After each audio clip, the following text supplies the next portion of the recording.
Saudara pendengar, berjumpa lagi dalam program Firman hari ini dalam sebuah topik, yaitu kebijaksanaan.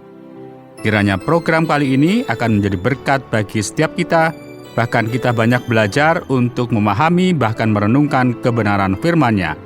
Selamat mendengarkan.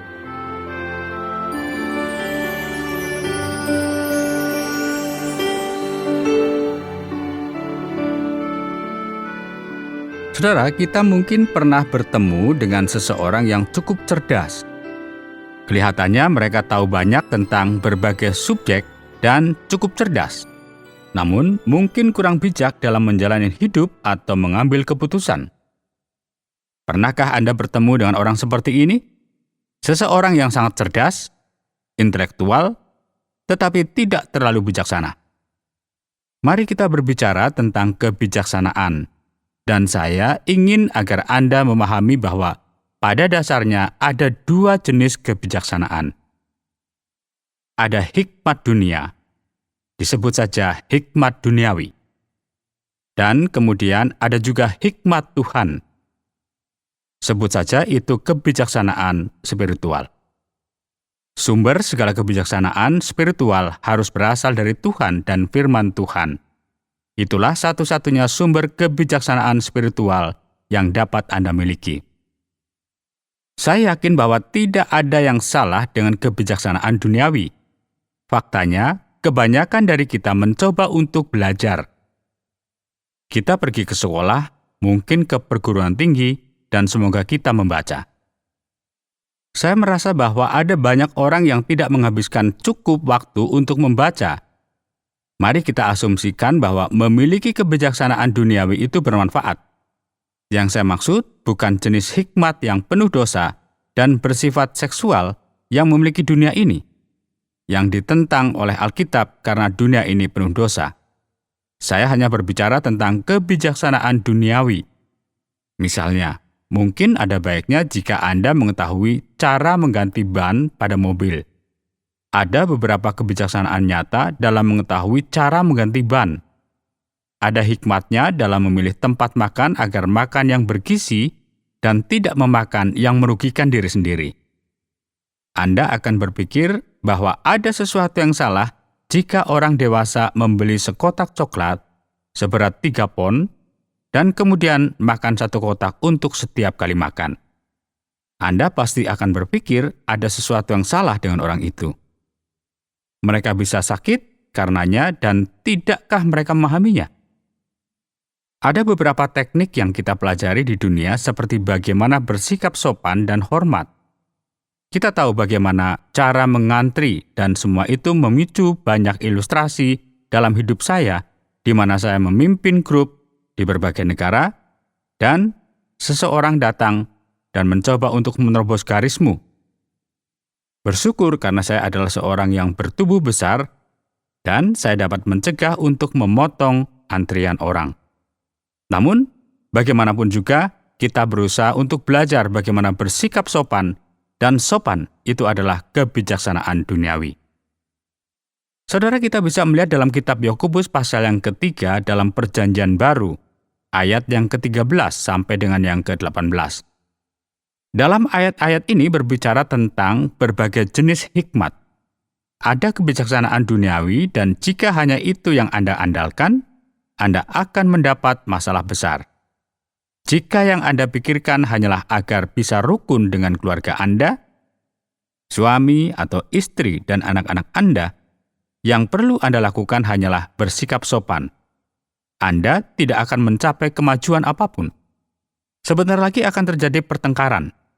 Perselisihan dan kata-kata kasar mungkin akan terlontar.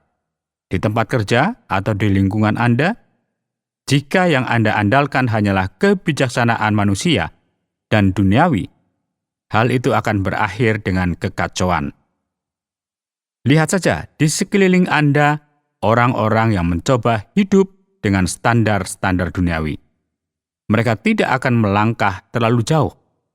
Cepat atau lambat, mereka akan mempunyai masalah spiritual, dan satu-satunya cara untuk menyelesaikan masalah spiritual tersebut adalah dengan kebijaksanaan spiritual. Dan Anda harus mengenal Tuhan, harus mengetahui firman-Nya, sebelum Anda dapat memiliki kebijaksanaan spiritual.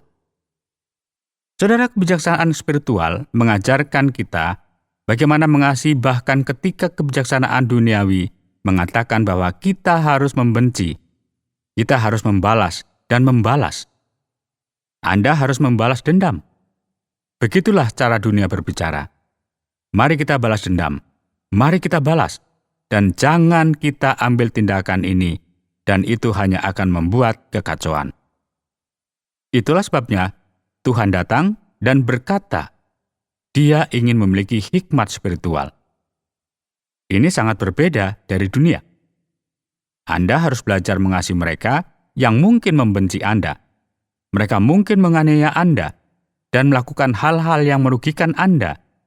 Tetapi Anda harus belajar melalui Yesus Kristus bagaimana mengampuni mereka, bagaimana mengabaikan mereka.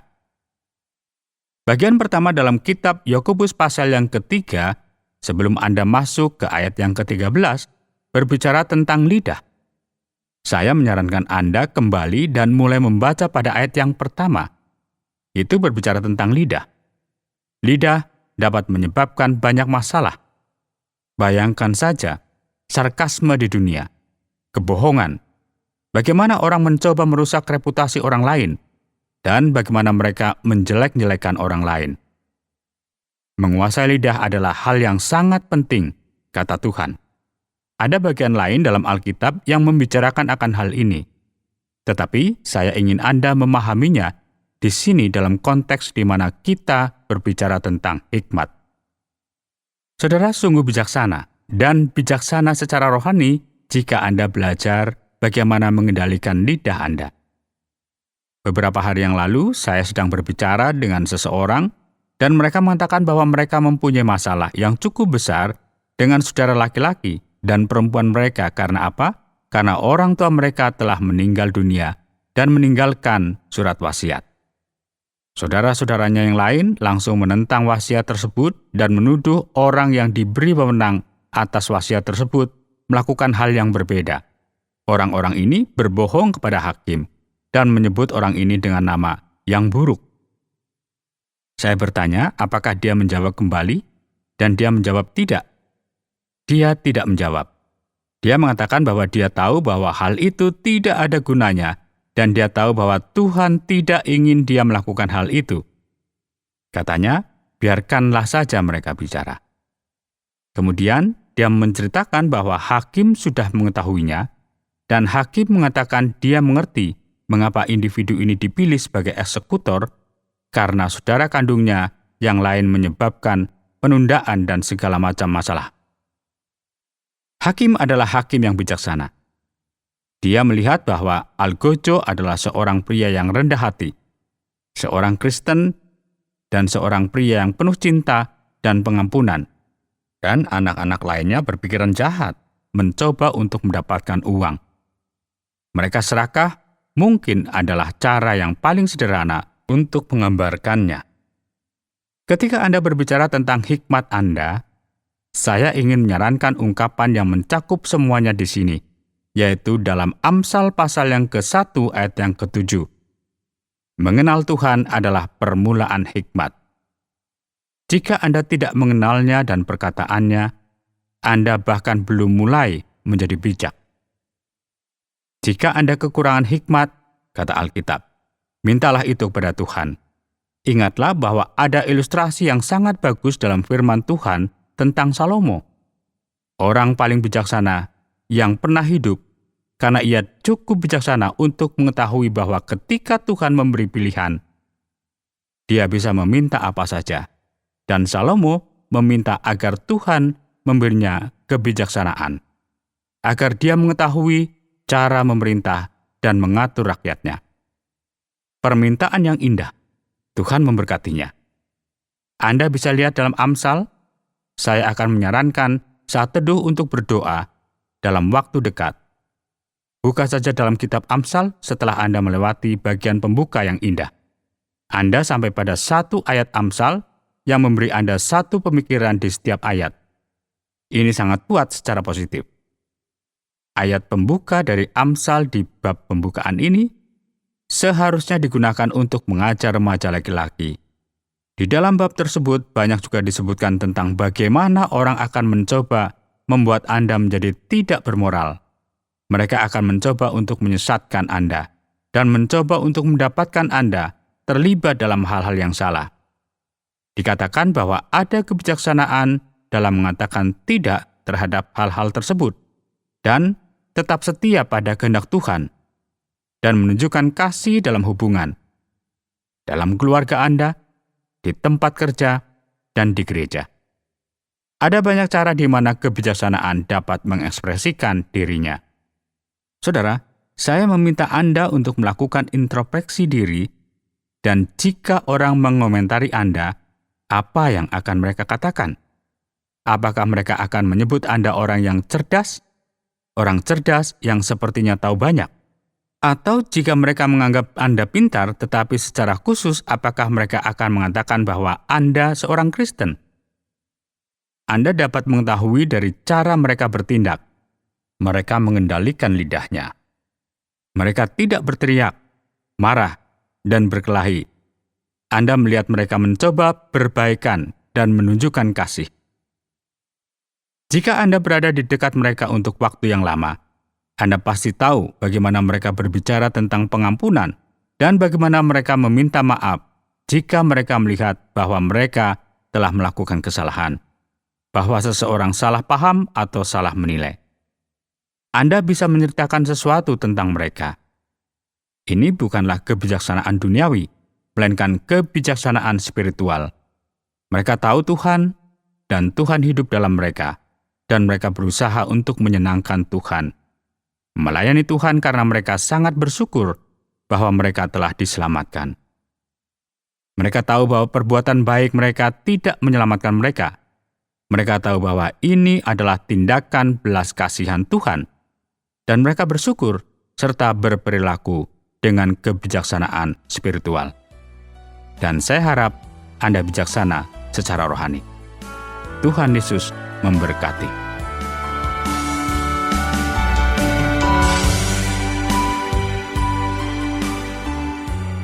Saudara pendengar, terima kasih karena Anda sudah mendengarkan program Firman hari ini.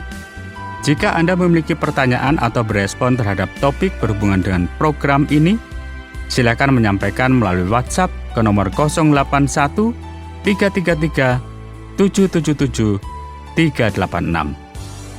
081 333 777 386. Terima kasih atas perhatian Anda.